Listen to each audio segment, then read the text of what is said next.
I'm doing it for you guys. I'm gonna crawl inside.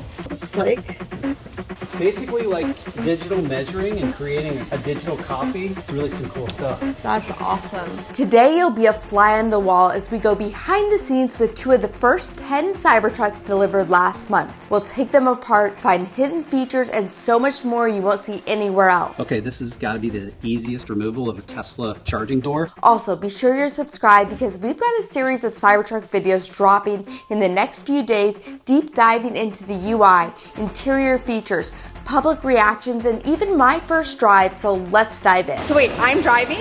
Yes, you are driving. Welcome to Los Angeles. It's pouring rain. Here goes the flash. There we go. Jeez, where's my wipers?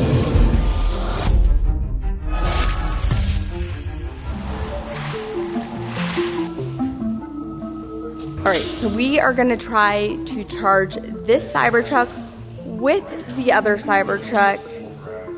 I'm pretty excited to see how this goes. So this is just your basic Tesla charger. We're gonna go ahead and plug it in to the top Cybertruck.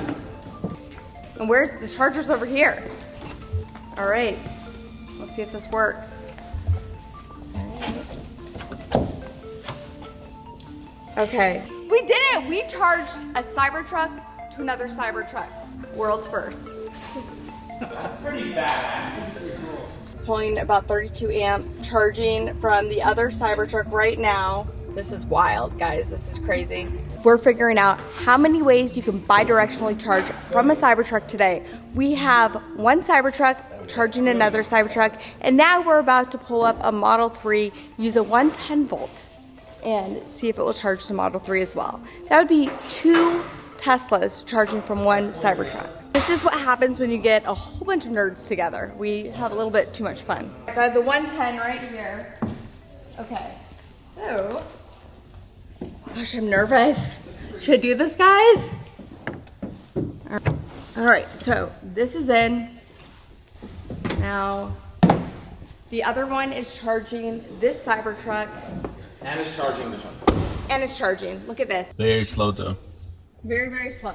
All right, so it works. It's very, very slow, but it works. But that makes sense. It's a 110 volt. Makes sense, but we're charging both the 3 and the Cybertruck all from this bad boy behind me.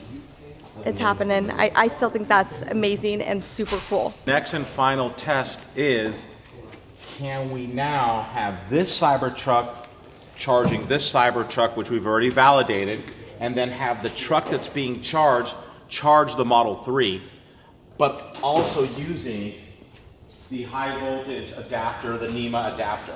So it's plugged in now. Oh, that's crazy. Okay, let's see. All right, so it's charging. No. It doesn't seem It doesn't to do work. that.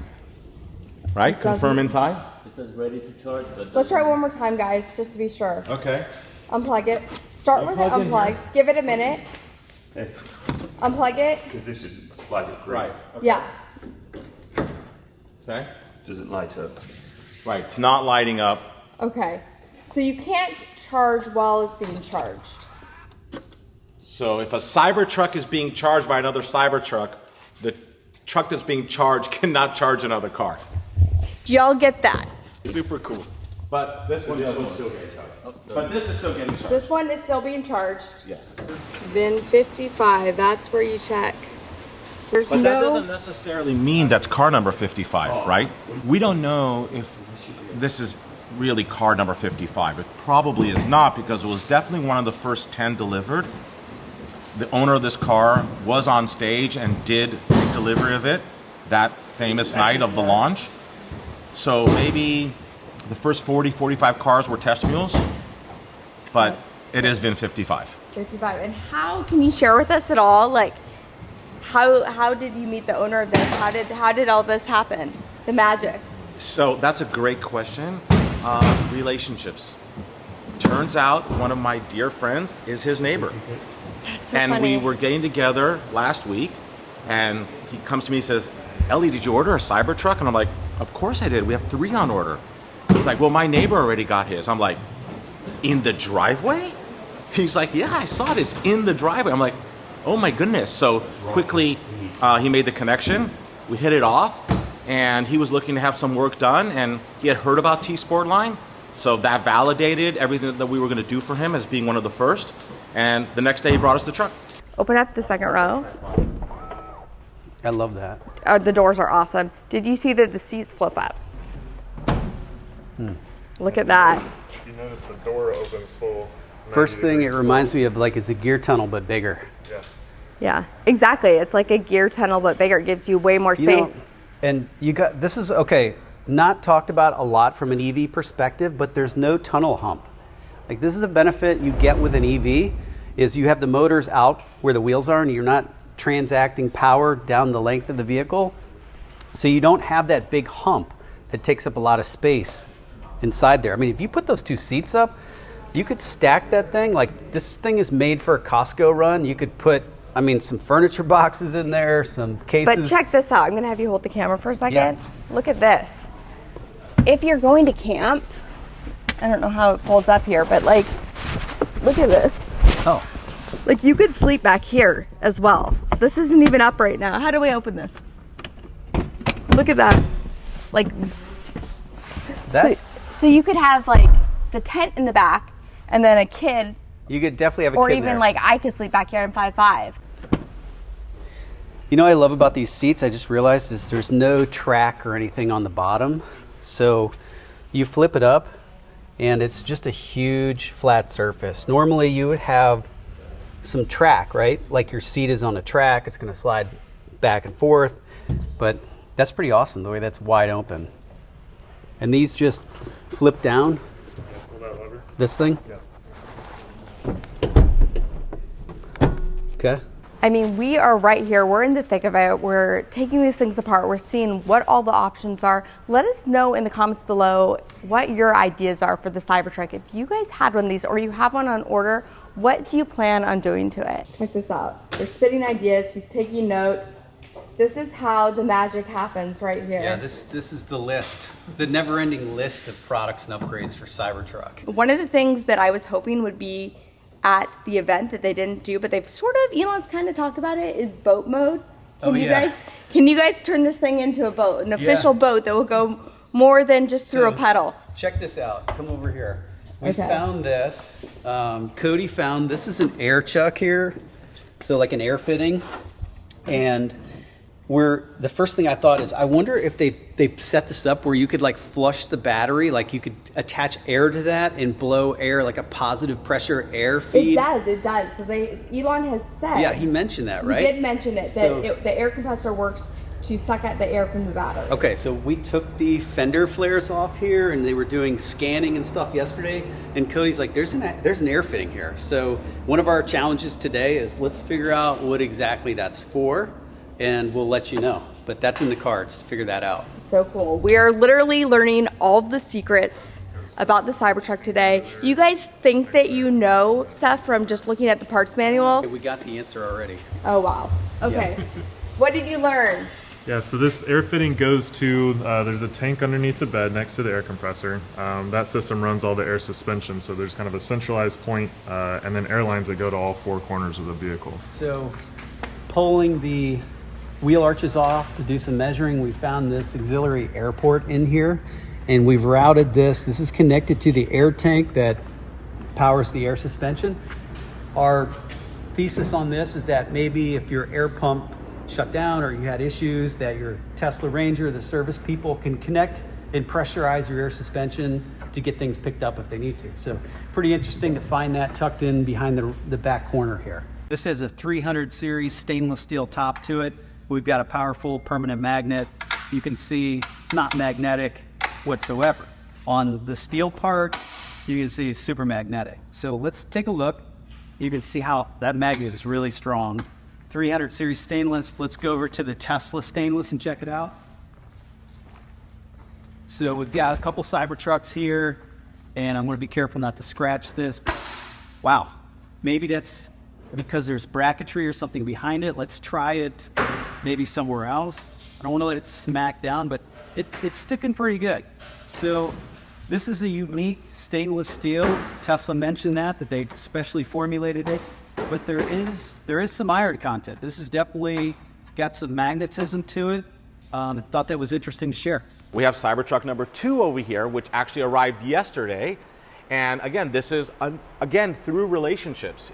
This owner is a client of ours. He's a high-profile Hollywood individual. We cannot disclose who it is, but we're very pleased to have him as a customer. He's a big EV guy. He's had multiple Teslas. He's a Rivian owner as well, R1S.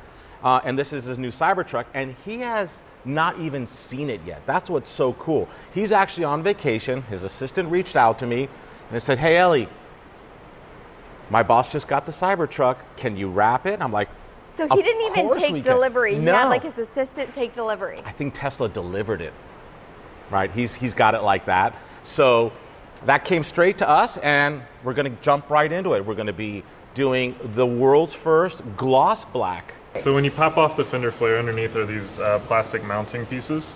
And built into the mounting pieces, you have these Bluetooth modules. So all 4 corners have one of these modules about the size of a business card.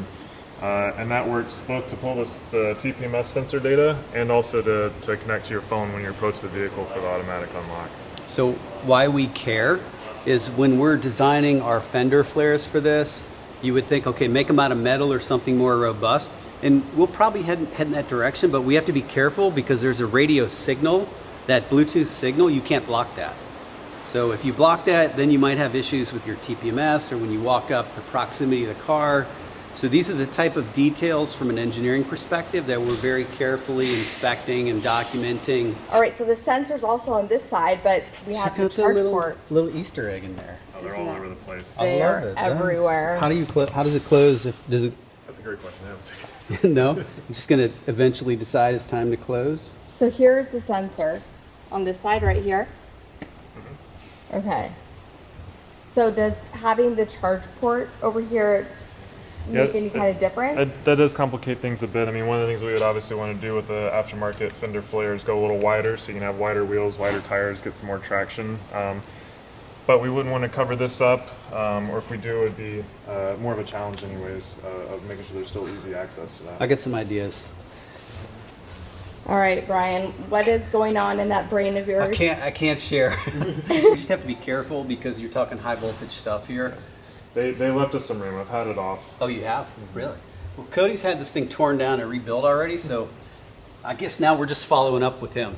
All right, Cody, what secrets?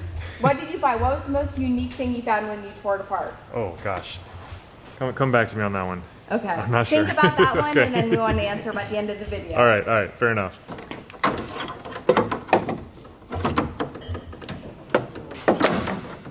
So the door moves no problem. Yeah. But that's not going to move, right? Right. Interesting. Okay, this has got to be the easiest removal of a Tesla charging door. It's a much bigger project on a Model S because it's integrated in with this. So this, I kind of like that. That's cool. Interesting. So does it just, the face basically just pops right off? Just the face is separate from the charging port.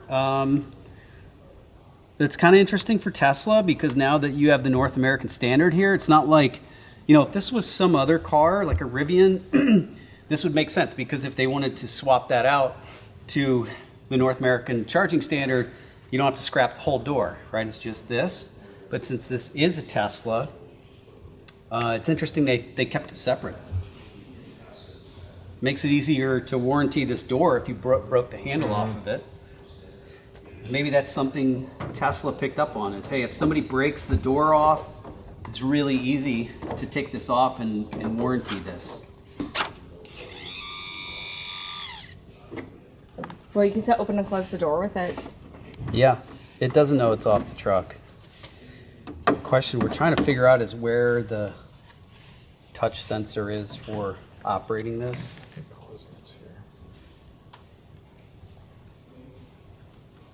All right, to be determined. Oh. There you go. So it's kind of crazy being here right now because this thing has never been taken apart before. Everyone that works here is figuring it out for the first time. It's like you take apart a toaster and you have to figure out how to put it back together. Obviously this is a lot more than a toaster. Reverse engineering, so you're like, okay, we took this piece off, but let's see how we put it back together right now. And that's what we're doing. We're in the middle of it right now, getting our hands dirty and seeing the inner workings of the Cybertruck. This L-track that's built in is super cool. Comes right from the factory like this. We've got the bottle opener back here. Gotta have that. So they come with this hook, and it's got a little bolt on the bottom. You can move that anywhere you want. It's just not gonna be a real quick and easy thing to move. We're gonna offer this quick disconnect type. So this is like a standard L-track quick disconnect, and it literally just pops in with your finger, and you can put it anywhere you want. Just add a couple of these to my toolbox for Cybertruck accessories. I absolutely love this L-track. We actually have something like this in our garage that we use for all of our accessories. So this is so nice to be able to have this in the truck. It's something that all trucks should definitely have because it's just completely customizable where you want to put things, how you want to accessorize it. When you ask your viewers, hey, in the comments below, tell us what you want, we read that stuff. So I think it's really important that people that are watching this, if you have an idea, suggestion, hit up Kim. Kim comes to us, we do it all the time. But we listen, we try to listen because ultimately we're serving stuff to, people that own them. We can come up with ideas, but hey, if we hear an idea from you or from the channel, that's in play too. Makes me wonder, is Tesla on a path to make its vehicles more moddable? There's so many different things that have been added to the Cybertruck that just make it easier to be able to do mods, to play around with them more. Can we jack up the Cybertruck with a regular floor jack, 3-ton floor jack? We're on the jack pad location.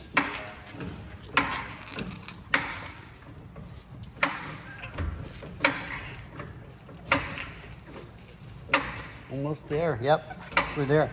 So it's up, and we've just got a standard floor jack, 3-ton floor jack, no problem. The jacking location is embossed right into the frame there. You want to hear the clip? How heavy is that? 115 pounds. The fact that you actually know the actual weight. When you lift as many as we do, you need to know. All right, keep your foot on it. Okay. Take that off and slowly stand up and back away. Whoa, but I need to lift it up and take it off, right? We'll leave it like that and stand up. I'm going to come help you with this bit. Shall you attempt?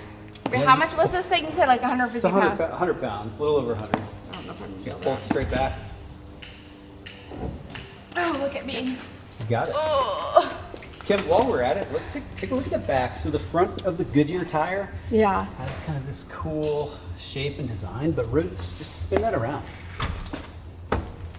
So the back of it is just like a regular Goodyear tire. Interesting. Wow. No little cutouts for the Aero cover. Steer by wire. The magic is going to be more so in the input sensor on the steering wheel going to the computer, and then there's a steering actuator back through here. So it looks like a power rack for steering, and this arm that comes out is what moves the wheel. Up front, this becomes the limitation. Like how big of a tire you can put on a factory wheel or a stock fitment aftermarket wheel is going to be this bolt. Okay. So you only have like maybe a 1/2 inch, 3/4 of an inch. I would say 1/2 inch of room to go for taller tire before this becomes an issue, or contact in the inner fender well becomes an issue.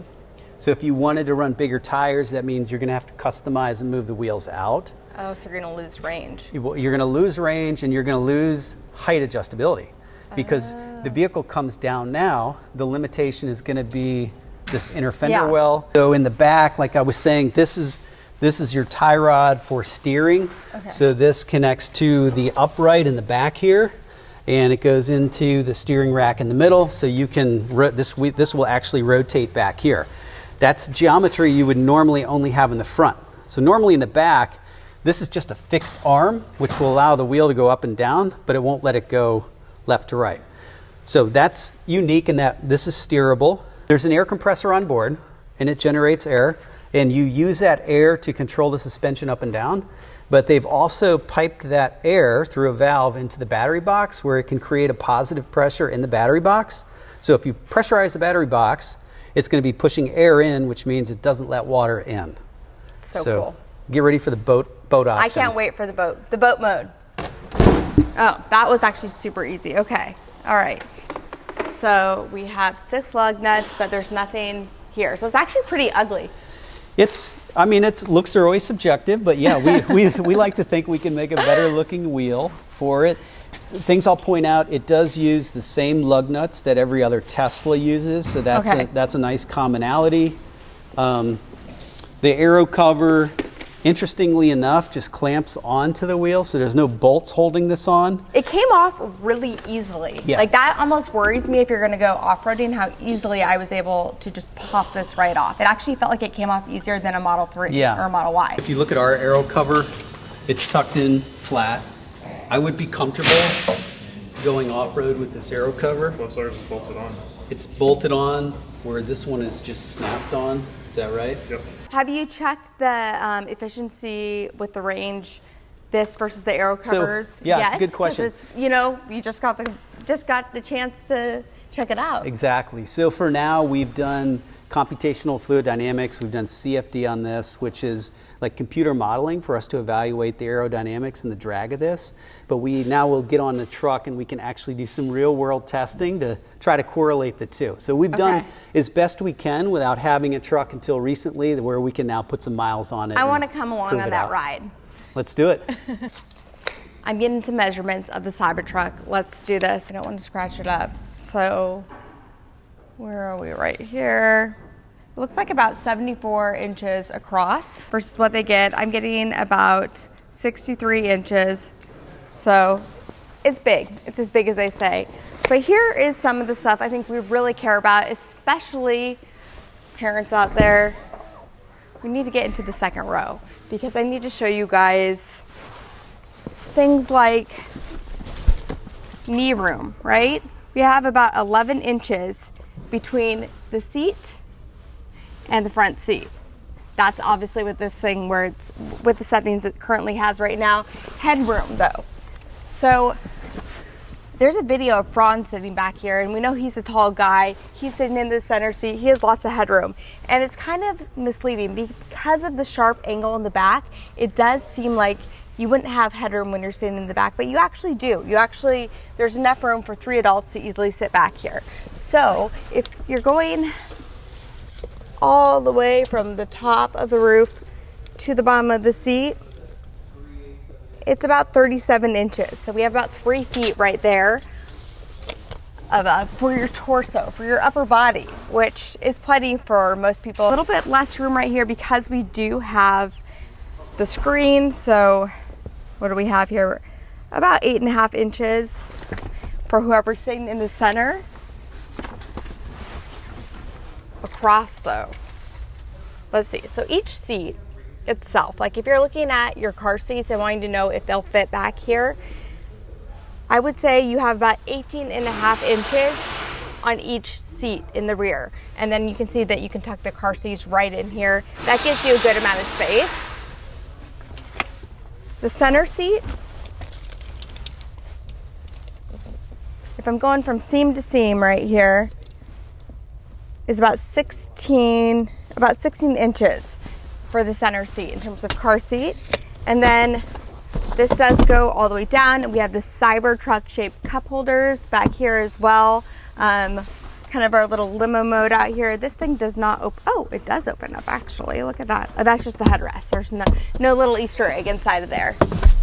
Let's get to the bed of the truck. I'm gonna go ahead and open this up. Now, there's definitely enough room here for someone like me to lay down and take a nap without having to have the camper going. Lots of room back here. There is an angle though, right here. Just keep that in mind if you're thinking about sleeping in here. And I think that I'm probably the maximum height to have without having the tent. I'm 5'5", and as you can see when I lay down, my head was right up there. My feet are right here. If I was to close this, someone bigger than me would not fit back here. But let's check out this little trunk well, the hatch, the rear hatch back here, and see how big this thing is, because storage is super important to me. All right, so let's see how deep this thing goes. So we have about 1 foot deep, and going across, it's about, I would say about 32, 33 inches across at the biggest point. At the smaller point, we're looking at 31 inches. And then about a little over 17, maybe 17 and a half right there. So that gives you some extra storage if you're thinking about how am I actually going to be using this thing. Now it does have the L track, so you can tie down all kinds of things. Really cool option. That goes all the way across both sides of the truck. Two things I forgot to measure that I wanted to measure today. One is the glove box. So I don't know if it will open it on the key. Let's see, how do we do this? I think we go into home and then tap to open. All right, so here is the glove box, which is actually a drawer. And people are asking how big this thing is. So we gotta measure it, find out. It looks like it is about 7.5 inches. And let's see, so there's a couple different measurements. All the way across, it is almost 17 inches, but then there's little compartments inside of it. So the bottom compartment is about 11 inches across, and it kind of tapers in. So I would say the bottom part here is about 9, a little over 9 inches. And then this little side part you can see here is about 4.5, 4 inches in this little side well right here. So that is the glove box drawer. Yeah, tap to close. And then I also want to measure in the back with the tonneau cover closed, so you can see, you know, how much clearance you have to put stuff in the back of the truck. So let's go back there. All right, so right now the tonneau cover is already closed, so I'm just going to go ahead and open it up.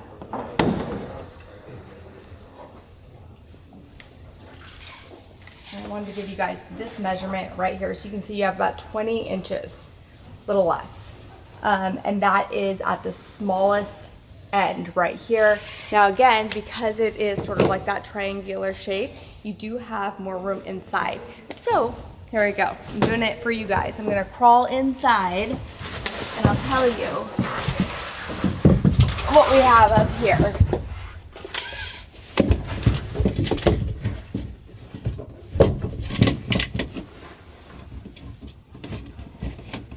It looks like 28.5, about 28.5 inches at the largest opening in the back of the tonneau cover.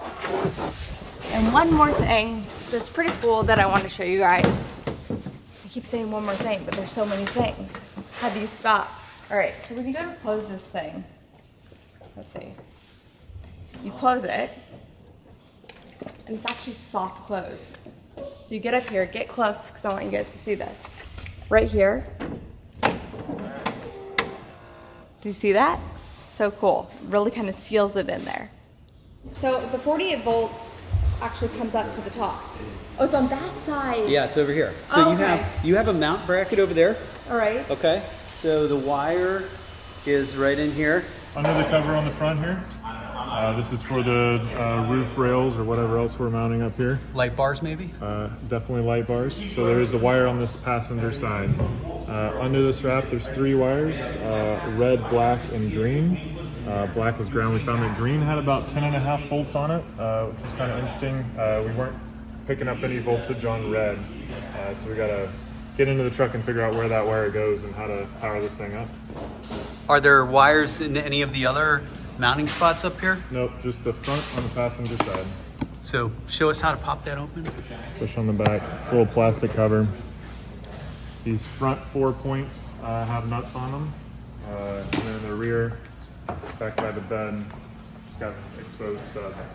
Maybe the power is going to the back for a camp kitchen or something. So it's really cool that they put this here without having to like sneak through the vehicle and try to figure out where to connect to the battery. That's so cool. I can't wait to see one with like the light bar and all the accessories up on the top. Hey, by the way, look at that wiper. Oh, I know. You were up close personally with the world's know. largest wiper. This is like a blade. I feel like you could like attack somebody with this thing. What is this thing? So this is our portable 3D scanner. We use this for a lot of reverse engineering projects. So, you know, for instance, floor mats, wheel covers, things like that. Get it into 3D first, design, you know, our version on the computer, so we can go right to production much quicker. Tell her, how does it work? It's lasers. I mean, what exactly happens? It's shooting light out and receiving it? So this is a white light scanner. So basically it is going to project a grid of light onto whatever surface we're measuring. Watches how that grid deforms around certain surfaces to measure different angles. Maybe Kim could try her hand at scanning the wheel. Love that. You want to That's check so swap cool. cameras? Yeah, let's do it. It's basically like digital measuring and creating a digital copy. So as we make parts, we can compare it to the factory parts, make our measurements. It's really some cool stuff. That's awesome. Wow. Oh, wait, I have to get closer. Wow, that's so cool. It's so cool to be on this side of it and see how everything's made. It inspires me.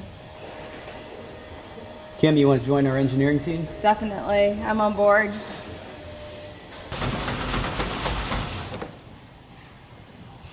Did you get this soft close here? So, nothing special there, but check this out. Super light, and then you get it close, sucks it in.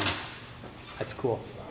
So the right here is actually like. Yeah, check it out. So Do it one more time. Drop it Let me down. see it. Okay, drop it down. So normally you would come up, and it's pretty light, but you would just slam it like that, right? And on this one, if you come up and you get it close, watch, like your X door. Soft close. Neat, huh? Closed tailgate. Soft closed tailgate. If you ever want to know what you can put inside Did you see these? the hatch, what are those? It comes with little dividers that are mole panels. See the little Cybertruck on there? And it came with us? Yeah, these come.